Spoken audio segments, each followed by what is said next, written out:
Earlier this week, a listener brought some photos to my attention that I hadn't seen before, and without context or explanation, it's hard to even understand them. They look like some kind of apocalyptic movie set. These are images out of Los Angeles, mostly the Lincoln Heights area on the east side of the city, where a busy Union Pacific rail hub handles cargo from the West Coast to be sent to destinations across the country. And yeah, in the context of that city, it can be hard to tell what actually is a significant mess versus what's just the typical LA cardboard infrastructure. But as expansive as those homeless encampments may grow, they obviously aren't growing onto the train tracks themselves. And if you're wondering just how much cardboard can a train actually travel over, well, you're looking at about the limit. This week, that mess is the suspected cause of a derailment. Tonight, a derailment of 17 train cars in Los Angeles Saturday, leaving crews to clean up the mess. The cause under investigation. The accident happened near the same section of tracks where thousands of empty boxes were left behind by cargo thieves. So what are we looking at? Well, that's exactly it. It's the aftermath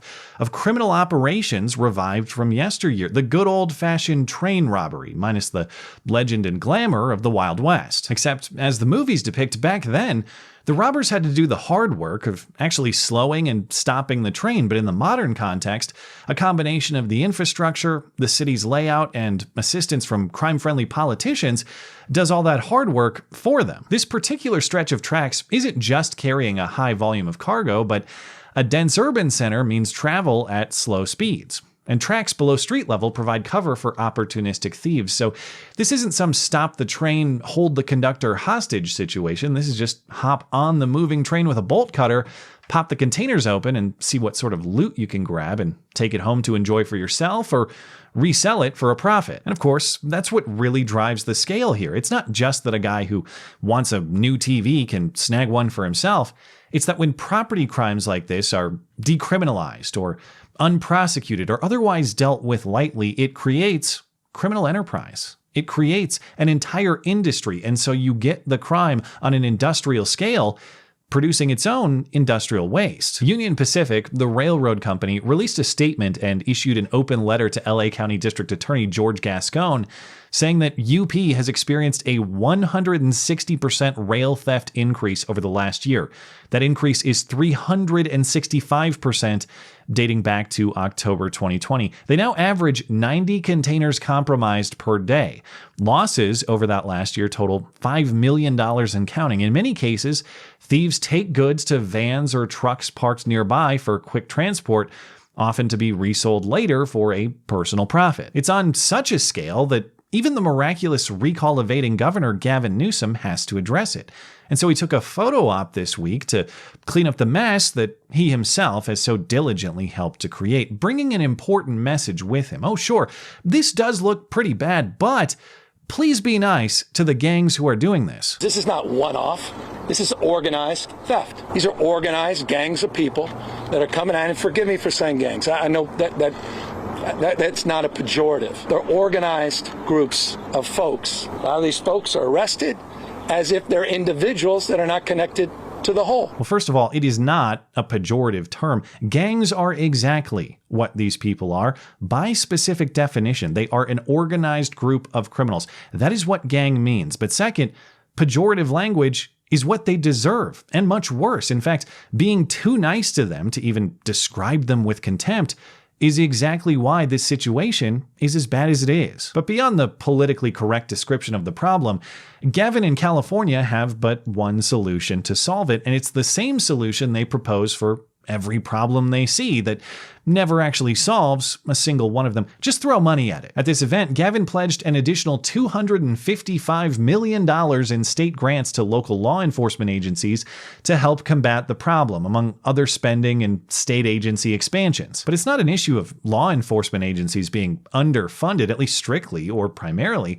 By the available evidence, it's not about manpower or the resources necessary to catch these guys.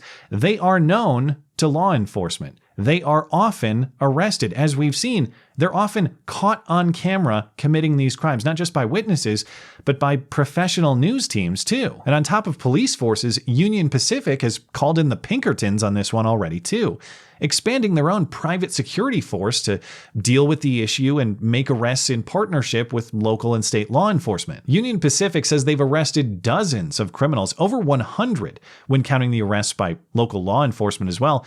But despite these arrests, charges are usually reduced to misdemeanor or petty offenses, and the criminals are released often after only paying a nominal fine, generally caught and released within just 24 hours.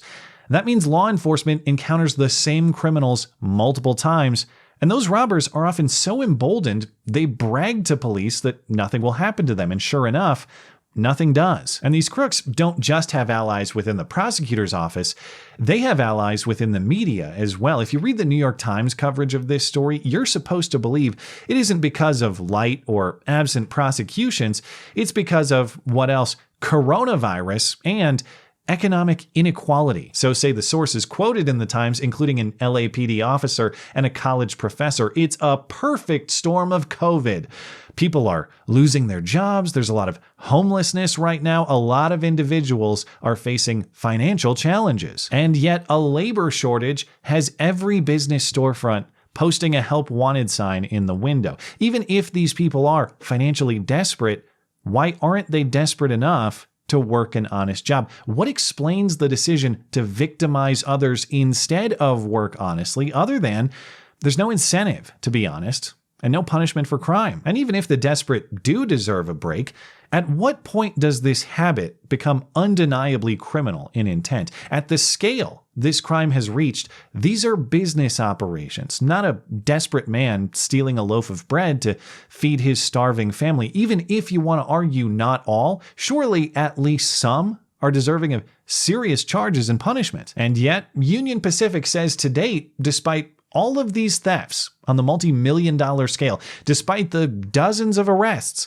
not once has Union Pacific been contacted by the district attorney's office to take part in any criminal court proceedings. Now, at some level, it's tempting to say, and I generally agree with the idea, that California and LA voted for this, so enjoy your rot while you invent ever more creative reasons why this is the product of anything other than your virtuous voting habits. You guys voted for relaxed theft laws. You guys voted for prosecutors who don't prosecute. You guys shit the bed. So now you get to lay in it and spread the shit angel you deserve. The trouble in this context, though, is that a lot of our stuff comes through that disgusting shitty bed. Some 40% of US imports, much of that transported by rail. So if we're lucky, our stuff only gets stained in transit. But at this rate, a lot of our stuff never even arrives at all. So it's not just an issue of Californians affecting California, because only a fraction of those ravaged packages